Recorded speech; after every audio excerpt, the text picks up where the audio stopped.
Hey everyone, welcome back to another episode of Glad with Dad. My name's Harrison, I'm joined with my dad. I'm Alan.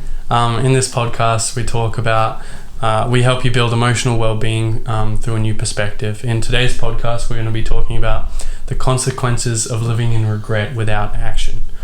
I think a lot of people do live in regret with a lot of different aspects of their life, and to try and eliminate that as much as possible is the goal. So 100%. We're going to get straight into it. Start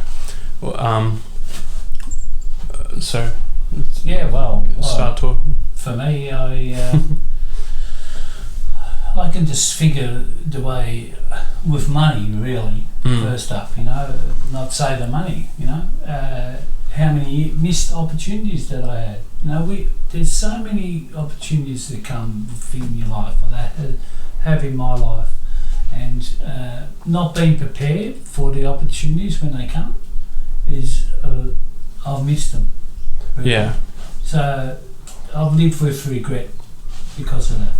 Because it could have put me in a better position, could have put my kids in a better position, could have put everyone I know in a better position as a result of that. So I have lived with regret, not so much now, but I have for many years. Yeah. Prior to doing what I do now, but that's just one of the ways, and I remember even, I live with regret of not being able to be there for my daughter. Really. Yeah. So your daughter, I got a brother who I've lived with up until I moved out of home at 16. But I never lived with my sister. So I have a daughter, Amy. I never met her. She's 39 now, I think, and I never seen her until only just over a year ago. So I live with regret of not being able to be there for her and watch her grow up. And I remember one time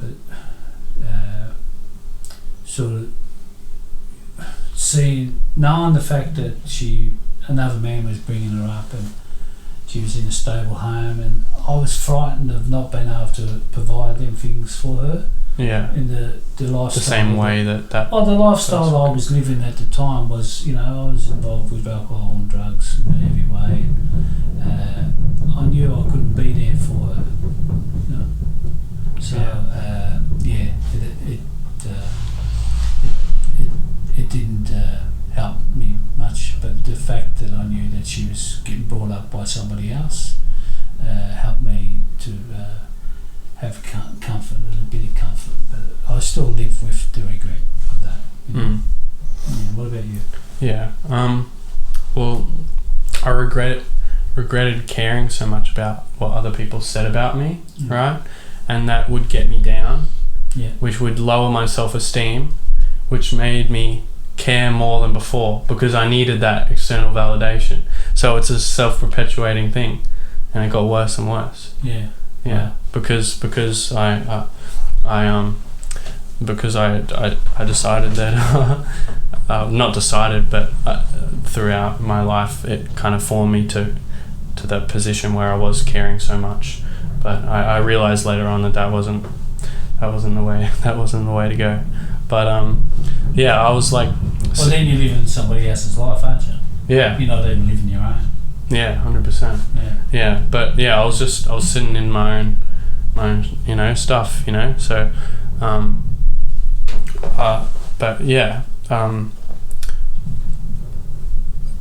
whenever I'd live in my own stuff, my own problems, what would happen is it became harder to face, like the longer I leave it too. Yeah. So, and I'd shove it back in the back of my mind because I didn't even want to think about it. Yeah. Because thinking about it hurt. Yeah, 100%. Yeah. And then it gets to the point where it's like really overwhelming, and it's like, say someone comes up to you and is like, "Don't think of a monkey." What are you gonna think of? Yeah. A monkey. Yeah. Right. You can't keep all your thoughts down forever. They're always going to come back, and if you keep them down for for long enough, they're just going to be training in the background, and they're just kind of come back and knock you out. Yeah. So, yeah. So 100%. trying to deal with things in the now. As soon as you listen to this podcast, if there are things that you realise you got to deal with, try and deal with them straight away. Yeah. Not everything straight away, but try and start. Just one anyway. You know? Yeah. Yeah. You know, and like I would always find something to spend my money on. You know, there's always, you know, I live my lifestyle according to what I earned. Yeah. So as my earning capacity increased, my lifestyle increased. But not just increase a bit, it increased the same amount. Man, which means you're in constant stress. Not only did I increase it to my earning capacity, to my borrowing capacity, which was even worse. So I'm spending money that I haven't even got it ain't even mine. Yeah, you know, definitely. So you talk about stress, that's this constant that's stress. You know? Yeah. So I wasn't even conscious that I was doing all this stuff, you know. There's so many people live under that kind of stress day by day, week by week. Well, our society is kind of set up to try and get people in that position too, because the banks make money off it. So they try and, you know, throughout ads and everything, try and fit in all these things. You need this to be happy, you need that, you know. Oh, yeah. Well, it's the trap. Into that trap, you know. Yeah. Like most people, you know. And I can still fall into that if I'm not conscious. It's so easy. All I need to be is have a bit of disturbance that I don't want to look at. Yeah. And I'll fall into an old pattern. Yep. Quite easily. Yeah. Yeah. So you have to, that self-realization. But yeah, so me, like, I had a realization that living in regret, you know, thinking about the past was stopping me from living in the present and even moving forward in the future. Yeah, 100%. And thinking about the future, in like sort of planning my future in any way, because I couldn't, because I was just thinking about the past. It was taking up too much of my time. Yeah. But yeah, so. And that's like, you know, like for me, you know, it's never too late to start to change. It's never. You can be 80, 89 years old listening to this, and it's not too late. Yeah, and I thought it was too late. And that's what caused my regret, really, thinking it's too late to change. I never gave up on one day seeing Amy. And, you know, eventually that has happened. You know, and hopefully one day I'll get to meet have a relationship with her. Have a relationship with her and her husband and kids, and so, you know, it's never too late. I live with the hope, you know, to have no hope of the future ever changing, you have to have regret. But when you live with hope of the future increasing, well, then that gives you hope. That's true. You know, that's very true. Yeah. You definitely need a hope. Yeah. Well, it's easy to be the victim, you know. Yeah. Our society's filled with more victim now, in my opinion, than ever before, right? And it's easy in the moment, right? But it gives you a whole lot more of indirect and direct pain in the future. So much more. But in the moment, it's easy to fall into that because, well, half the people that fall into it have fallen into it every day. They're living in it. So of course it's easy for them. But they have depression, or they have all these other problems that wouldn't be as significant or even a thing if they were able to do those things, you know. But yeah. So what about you? Like, what are some different ways you realise that you can't live in the regret without action? Yeah. Well, like I said, I had to realise that it wasn't too late. To change. And hope who I am or my circumstances, really. And to not spend, for instance, with money, not to spend too much as my money increased, not to spend as much as I was, and that's only a lately thing. So it's only taken 50 odd years. 57 years to realise this. But like I said, it's never too late. It is. It's never too late. Gary Vee is one of my inspirations. He encouraged me all the time, and he's not even... He goes hard. He's a non-stop. He goes real hard. But he's still encouraged, no matter what age you are, it's never too late. Like, I'm 57. Yeah, that's one of his big things. Like, and he says, so, for me, I've got another 30 years. So I've got 30 years to do something with my life. But you'd give up now because it's too late. Why? Yeah, Why? like Because they say 65 you retire. Yeah. Well, it's increasing now. Yeah.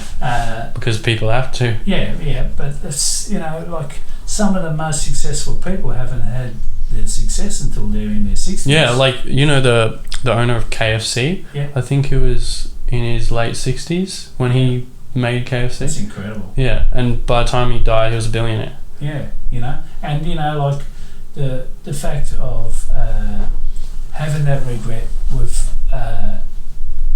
Amy helped me to be a better father to you and Max. 100%. Yeah, so it helped me, like I said, to be a better father to you and to Max. And there was times they were hard. Like I split up with your mum when you were only very young. I was 4. And Max was 1, 2. Yeah.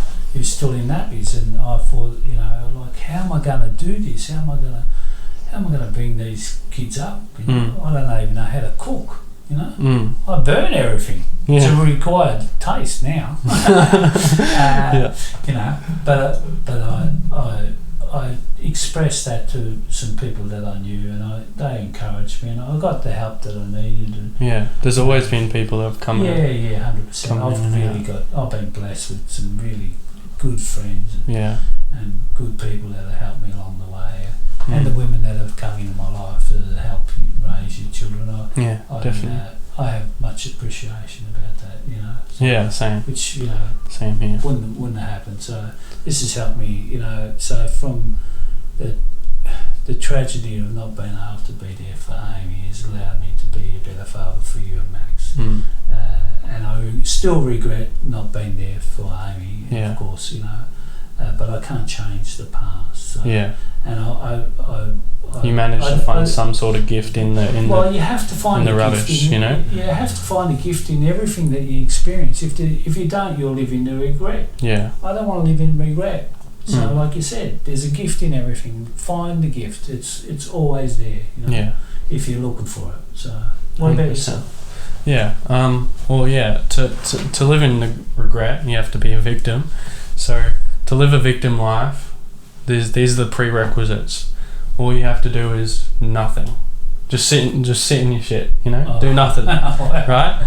But if you want to live a life where you're not a victim and you're not living in regret, action is needed. That's action's the magic word. Yeah, action's the magic word. That's what bloke used to say to me. Yeah, action's the magic word. Yeah, well, it's either a change of habits or a change of thinking, but action's the magic word. It reminds me of a story of three frogs sitting on a rock. One decides to jump. How many's left? 2. Right?